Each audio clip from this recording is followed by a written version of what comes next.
بسم اللہ الرحمن الرحیم۔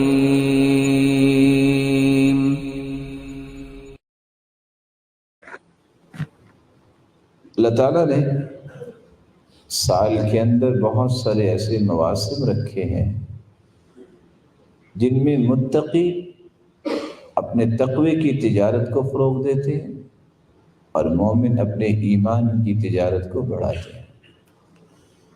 ان میں سے ایک تجارتی موسم رمضان المبارک کا بھی آنے والا ہے۔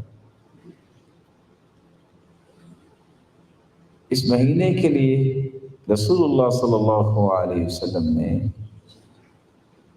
جو امت کو رہنمائی دی، آپ صلی اللہ علیہ وآلہ وسلم نے شعبان کے اندر روزے رکھے۔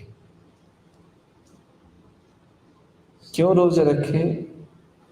طبیعت کو اس بات پہ مائل کرنے کے لیے 15 شعبان تک روزے رکھنا کہ میں نے اس کے بعد یہ پریکٹس کرنے کے بعد رمضان المبارک میں داخل ہونا ہے، اور وہ اس خوشی کے ساتھ میں داخل ہوں، کسی قسم کی کوئی قلق اور بوجھ نہ ہو، اس راحت کے ساتھ میں اس مہینے میں داخل ہوں کہ یہ مجھ پہ فرض ہے، اور شاید کہ میری زندگی کے سب سے خوبصورت لمحات وہ ہوں گے جن لمحات میں نے روزہ رکھا ہوگا۔